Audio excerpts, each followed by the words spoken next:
leadership of this nation be very happy. You are doing a Tanga politics or you are doing Kieleweke politics, but the people you are addressing are actually yawning. That's even the reason why we have mental issues in Kenya, because people are not able to make ends meet. The economy is going south. There's not a single politician in Kenya in a leadership position who is talking about it. If you look at the recent pronouncements of Uhuru Muigai Kenyatta, he has not gone deep into economics and offering solutions. Right. If you go to Kalonzo Musyoka, he has not done that. If you go to Samuel Ruto, he has not done that. The only politician who has spent some time talking about that is Musalia Mudavadi, and that's where the rubber meets the road. If there's no politician in Kenya who is talking about economics, in my view, that is a guy you're supposed to give a wide berth. Because, why do people go to vote every 5 years? We are given promises. Gentlemen, yeah, they're laughing because I'm making a very valid point. every 5 years, I mean, you recall, William Samuel Ruto promised us 9 stadia. Right. What is the purpose of a stadia? Is to develop sporting talent so that people get paid after that. Has it happened? No. We were told 10,000 kilometers of roads. What is the purpose of those roads? To create economic opportunities. That has not happened. Look at the management of our national treasury. Okay. Out of all the money you collect, a huge chunk goes to paying our national debts. So even if these gentlemen are laughing, at the end of the day, any leader who doesn't discuss economics is a waste of time. All right. We'll come back to relate that to here in Kenya. But Mark, is what's happening in Sudan the continuation of the Arab Spring? We did see Tunisia and Egypt and Libya, and later on, way later, Algeria. Sudan also has a very solid Arab population. But why is it that it's the Arab nation in Africa that is leading this? Well, first, they have suffered longer dictatorships. Much of Africa, save for 2-3 countries,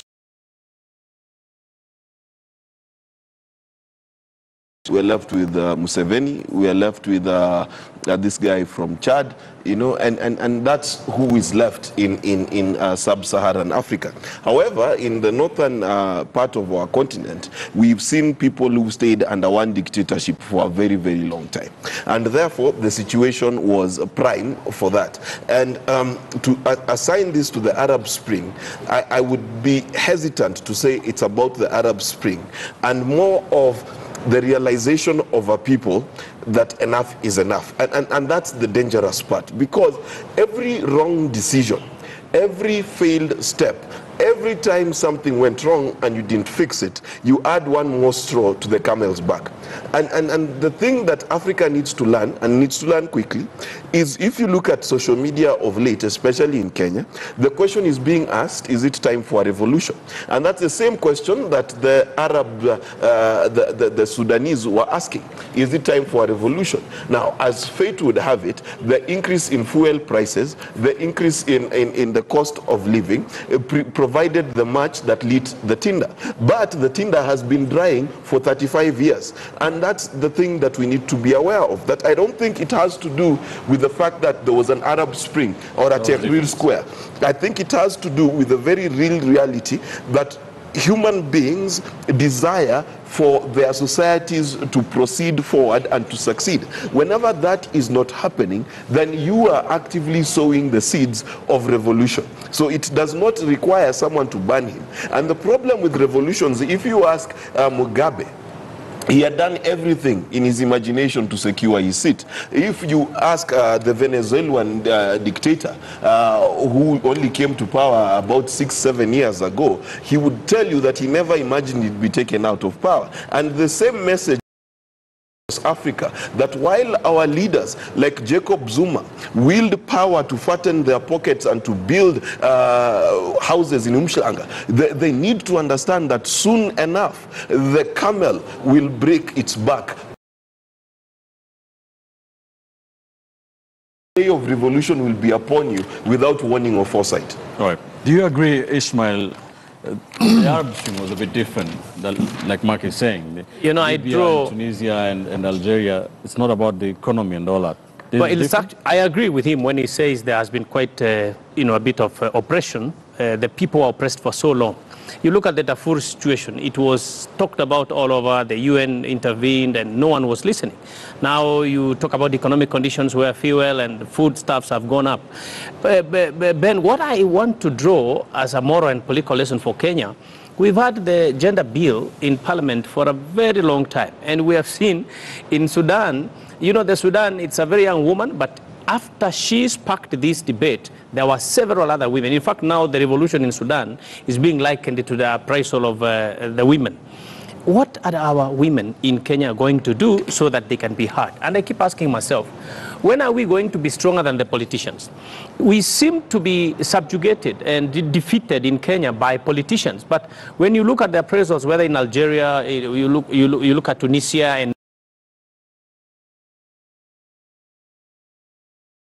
politicians are not the ones with the power. Now you look at our bill. For a long time it has been defeated in parliament. There are no women movements coming up to force the government to enact this bill. We are not convinced ourselves that we can do this. So when are we going to be above politicians and direct the politicians where we want to go? This is my concern. So I think Kenyan women as well should actually lead, not just by going to social media and doing all this manner of stuff, but by actually showing the direction that we want the gender bill to be enacted, and they need to show more faith and they need to lobby us so that now that bill can be passed, and then at least we can be sure that the gender bill is there and the women are protected. These are the morals I draw from this revolution. One of the things that we must draw from the Sudanese is Kenyans acquiesce their power a lot. A Kenyan will pay for a matatu that is overspeeding and say nothing. A Kenyan will go pay for a passport that is not delivered in the stipulated time and say nothing. A Kenyan will go to Kenya Airways, try to board a flight 18 hours later and be not on that flight and say nothing. The problem with this country is we've learned to accept to be abused by our leadership. That's the problem. A Kenyan will have a neighbor who was appointed to a ministry 2 days ago. On the third day he's driving a Ferrari. A Kenyan will say nothing. What ails us in this country is the fact that we've acquiesced our power to be abused and to be cajoled in whichever direction and whichever whim the political class feels like. All right. Kipchumba, what lessons can Kenya draw? Actually, as much as we were discussing about, for the other thing he said, likened the situation, warned the president actually, in effect saying that let him not wait for Kenya to go the way of Bouteflika in Algeria and Bashir in Sudan. Is it something, can Kenya draw any lessons from that, or is it a bit of a stretch? Yeah, there are tremendous lessons that can be drawn, and there's a lot of happiness and there's a lot of great fortitude every time the sovereigns take back their power. The sovereign power, or the real power, resides with the people, not the politicians. And anytime the people exercise that, in this case, the Sudanese people have exercised the power bestowed on them under Article 2, which is an inborn power inherent in them. There is a lot of goodness in that. But what must be protected is the sanctity of taking over that power. What has caused all this, Ben? The problem of what is happening now is that there have been a rise of what I will term loosely as counterfeit Democrats who have risen over time within the ranks, and they have been conducting things like resemble elections, but they are coronation parties. And over time, people have gotten tired with elections. And when people do no longer believe in the electoral system, they'll take power into their own hands, and which is a danger. What is happening in Africa is the opposite of what everybody will expect. Over time, there have been several elections within the continent of Africa. But why do leaders keep on being deposed? It is because they have made sure, they have known that the best way to entrench themselves is through rigged elections. And the people, the populace have known that. What do? They come for you and remove you, which I think is the best way going forward. If people want to cling on to power, the best way to do is get them out. What is this? The message to the leadership is that when you do elections, have free and fair elections which are verifiable. Because every time you don't do that, with technology, the rallying calls, look at what was happening in France. People have a headless kind of a demonstration where we form a WhatsApp group, people congregate, let's say in Nyayo, and we move on. There's another WhatsApp group in Westlands, people congregate. So with technology, there are a lot of things, and these leaders do not realize that. So the end of it all is that conduct elections which are free and fair, let people be changed oftenly, so that the system, people feel they are still in charge of affairs. People overthrow a government finally, not that a government is bad. Every time you see a government being overthrown, know that there is something that has happened. Somebody within the system has lowered the guard for that moment to occur. And into the Sudanese kind of thing. For me, I have nothing about this thing, because one, there is nothing that will happen to those people. The suffering will be the same. One military junta will replace the other. Omar al-Bashir will not go anywhere. He is a military man. The people who have taken power, he maybe is employed. He's the one who employed some of these people, or he mentored them. So you're saying it's not a solution? Actually, it is not a solution. Do you think it's a solution? Is it a solution that the sub-Saharan Africa can try to look at? Well, in my view, it's a solution which needs a good management. Like, for instance, you go to Algeria, they said no to Bouteflika. He hesitated for a while. They threw him out of office. They've appointed somebody in an acting capacity, and they've said, no, this is part of a cartel. We are not going to have him taking over leadership. And even the judges have said, we are not going to preside over any election till we are given reasonable guarantees that it's going to be free and fair. So it means that you can suffocate on the populace, but at some time when they get to serious pain points, when the pleasure is all gone, they'll kick you out. So I suspect in Algeria, the leadership, the ruling cartel, will have to bend so low so as to accommodate the wishes of the people. And the same is happening in Sudan. You remember after Bashir left, the fella who took over was the minister responsible for defense. But the protesters said, no way, we don't like you. You're part of this cartel. Can we get another general who appears to be a bit clean, who doesn't have a soiled reputation? So the general took office, but he went to have consultations with the protesters. And the protesters have said that we are going to have a council to run the nation for 2 years, but it's not going to be a military council. It has to be made up of civilians. And understand those are the negotiations which are ongoing. You may have all the powers, you may have all the guns, but even the soldiers, even the security agencies, they've got the fear of the Lord in them. I mean, you've got 100,000 guys gathered outside the equivalent of DOD. What are you going to do? Kill all of them. And in Kenya, if we do not respect that chapter 10, if every single day you wake up, you're told about nepotism, that if you don't come from a particular community, you're not getting a job.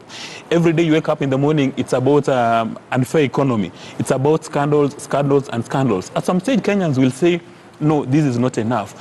Even, it's very strange that even President Kenyatta, I think about 3 weeks ago, he warned the nation about a revolution if the leadership does not deliver. And in my view, it's not sufficient to have a free, fair, and credible elections. Although we need one in Kenya, it's not sufficient. But if you do not deliver, if you do not address the economics, and I don't know why the gentlemen were laughing. You know, at the end of the day, it's about selfish interest. That if you've taken a position of leadership, if I don't feel it in my wallet, in my bank balance, then it's a waste of time. Let me just tell Dismas why we were laughing, so that the public and the Kenyans can know why we were laughing.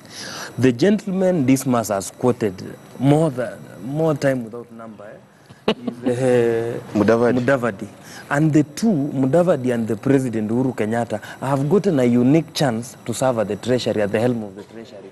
What each one of them did is like day and night. We remember Uhuru Kenyatta for economic stimulus. We remember Musalia Mudavadi for all the corruption scandals that were there with. So at times, let us give Uhuru Kenyatta some pat on the back for what he has done. So that's why you are. And let's be clear that this country has a serious problem. And the problem that we have as a country that is serious is we elect people and have no expectation of these people. The people of Nairobi, when they voted for governor, Sonko can do anything. We have zero expectations. There's no one who really expects him to put a more beautiful lion than the one he's put there. That's all he's obsessed about. So that's number one. Number two, you look at the people of Kiambu. They cry every day, but their governor is busy gallivanting the world. So the truth is that for as long as our politics in Kenya is devoid of expectation, is devoid of hope, but it embraces tribalism, but it embraces our man theology, the truth truth of the matter is the day of revolution might never come, because the revolutionaries have put all their hope on people who've had opportunity to lead this country and have let us down. You tell me the top 5 politicians in this country, all of them have either been prime minister, deputy president, or finance minister. All of them. In all those years, some of them we were born when they were still in power in this country. They did not deliver. What do you expect that a lion will do when it meets chickens in your coop? The truth of the matter is Kenyans need to stop voting for hyenas to be the chairman of the local cattle dip. And back to the South Sudan very quickly. Is it really a solution? Right now, in this, the negotiations are happening with the opposition leaders in Sudan, and that will happen. And Kipchumba says, yeah, nothing is going to improve. In Libya, some pundits say people regret in terms of the economic situation. It's worse than it was. Egypt as well. So is it right to say that the revolutions of the last 10, 15 years across the earth have taught us one lesson. One, it is how you manage the military. Because the military is the one that keeps getting back into power every time they get a president they don't like. Number two, you must watch out for enemy number one, especially in that part of the world, terrorism. Okay? And then you must be very careful that the revolutionaries, the people who are chanting in unison today, do not begin to form factions within themselves.